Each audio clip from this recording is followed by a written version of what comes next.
Hello beautiful, and thank you for clicking on today's video. I have been waiting a long time to make this video because all the time as I've been creating content online in the last year, I get asked as a minimalist, what do you do for gift giving? Do you give gifts for people who aren't minimalists? How do you tell people what kind of gifts you want? Gifts, gifts, gifts.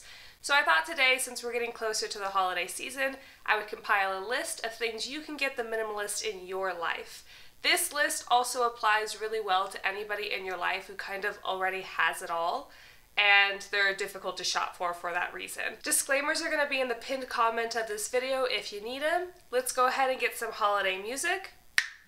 And without further ado, let's get started. Number one on this list is to actually not give them anything. I'm not going to spend too much time on this one because I think most people who've clicked on this video don't really like the idea of not giving their friend anything for the holidays or birthday or whatever gift giving season you're in.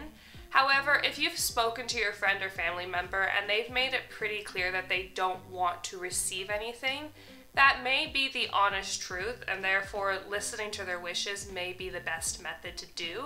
However, I have found in my life that people are sometimes polite and they lie about this, where they say they don't want anything, but in reality they do. So please proceed with this one with a lot of caution. By the way, I'm sick right now. I don't think with COVID the test comes back in a couple of hours, but if you don't like sniffling sounds or if I sound a bit off, that's why, so sorry. Number two on the list is a donation in their name. This is a truly beautiful gift that goes far and beyond just the giver and receiver. There's also plenty of organizations out there that give you a bracelet, a plaque, a t-shirt, a card, along with the donation so that you can actually give the giver some sort of a physical, tangible item in addition to the donation in their name. I think some people may find the donation in someone's name a bit impersonal, but you can make it more personal by picking a charity or organization that the person receiving the gift really aligns with. Now let's get to the actual tangible gifts that you can gift your minimalist or not minimalist friends or family in your life. If gift giving is your love language, but the receiver isn't a big gift person or alternatively has everything they could possibly want or need already, the list from here on out is going to be perfect for you. And this brings us to number three on the list, which is something consumable. This can vary hugely depending on the person, but this can also be detailed and very, very personal. You can make a gift basket full of consumable items. You can make this really expensive or extremely inexpensive depending on your budget.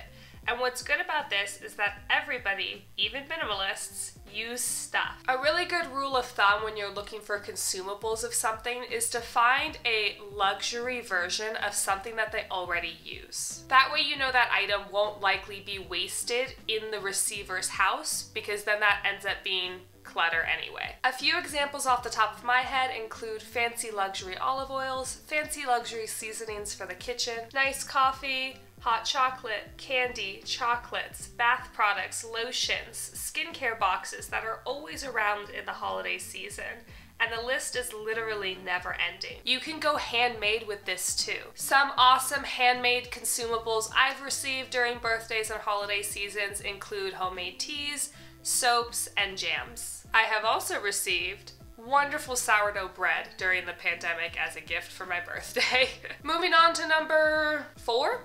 Pretty sure it's four, we're gonna say it's four. Moving on to number four is an experience gift. This one is similar to the last, as it can be dialed in for anyone who is receiving that gift. It can be very expensive or very inexpensive depending. Some examples that I've been given in my life that I liked a lot were dinners out, lunches out, coffee, paint with me. I've done archery with my husband before, fondue. I've even received something where my friend planned a picnic for me and her to do in Central Park, and that was really, really nice. You could even level this up depending upon your budget by going to an amusement park or even a weekend away at the spa. A good place to find experience gifts for inexpensive is Groupon. I've talked about this. I believe the video title is Luxury for Less, where I talk about how I get to feel like I'm living a luxury life with a little bit more of a budget tied to it.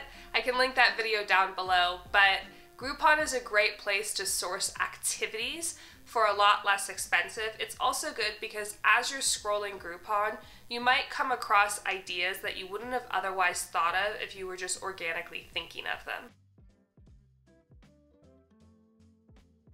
So my camera, and by camera I mean phone because I haven't been able to afford the camera I want to get yet, cut out like, I don't know, 10 minutes of my recording. It looked like it was recording and then it stopped, and when I reviewed the footage, I can't exactly tell where it linked off. It looked like I was pretty much at the end of talking about subscription services, so if I'm missing anything about that topic, I'll include it in the description.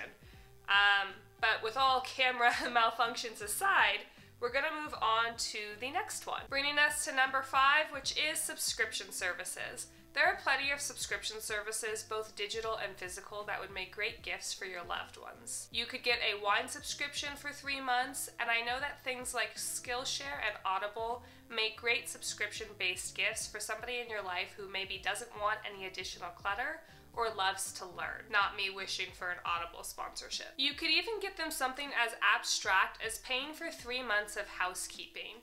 I think this gift would be largely appreciated by almost anybody, but especially those in your life who are maybe particularly busy, or maybe even they've just welcomed a new baby into their home and they're dealing with all of that so they can't keep up with the housework. I think that would be a wonderful, wonderful gift. And if you think outside of the box just a little bit, I'm sure you can come up with the perfect subscription service to gift your friends and family this holiday season. Next on the list is gift cards, and I think some people find gift cards very impersonal, and I strongly disagree, and this is why. If you are finding a gift card for somebody, you are hand selecting a store or restaurant that you know that they enjoy, and I don't think that that thought process is impersonal in my opinion. I got my dad a Starbucks gift card for his birthday, and not only was that something that didn't clutter up his house, it was something that I know he enjoyed because my dad is a pumpkin spice lover, and his birthday's in October. So I got to get him a PSL gift card, and I put it in a little card that said, "Hey Dad, enjoy all the PSLs you want until this gift card is used up." So in that regard, I was able to make a gift card a little bit more personal with sort of an inside joke that we have in my family, that my father is a basic white girl. If you want to make it even more personal, you can couple a gift card with anything else on my list by making the gift card a little bit bigger of a presentation.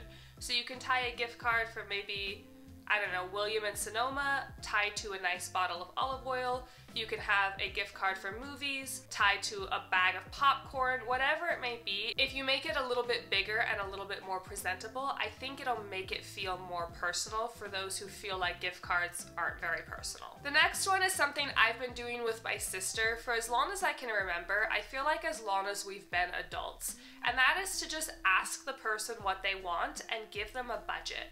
So every year during gift giving season, birthdays and holidays for my sister, I'll send her a text and I'll say, "Hey, what do you want? My budget is $30. And then she'll respond and say, "What do you want? My budget is XYZ."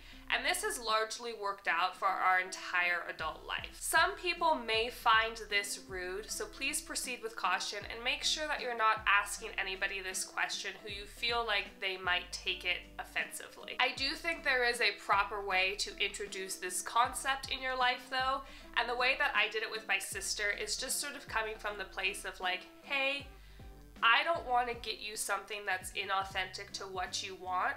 If I'm going to spend my money, I would rather it be on something good. Help me out and just tell me what that would be for you with a budget of $40.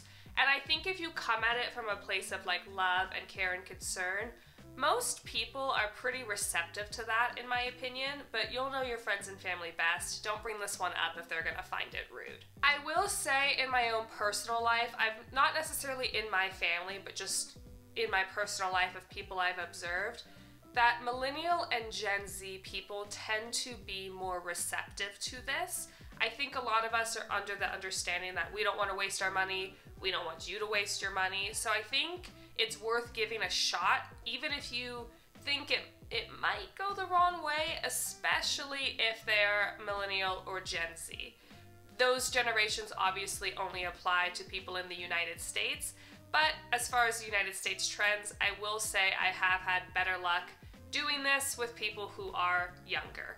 I don't know the reason why for that, it's just something that I've observed. So what do you think? Did I miss anything? If I did, let us all know in the comments below. Those comments below aren't just for me, but for anybody who happens to be watching this video and is maybe a little bit stuck as far as gift giving for the minimalist or maximalist in their life. So help us all out and let us know down below. Did you like this video? Did you find it helpful? If so, prove it by giving a like to the video down below. It does more for my video and my channel than you probably think it does, and I would really appreciate if you liked the video to give it a like, because it's also free to do so. Thanks in advance for that, and I'll see you next week. Bye! And I need water! I got new foundation, and I think she color matched me pretty well, which is funny because I was wearing a mask, so I had to like flip it up to reveal my chin, and I still think she did a really good job. What do you guys think? Don't know if I'm gonna leave that in the final edit. Stop sniffling! Okay, bath salts if they're a bather. A bather? Bather, verb. It's what you do. Let me redo that.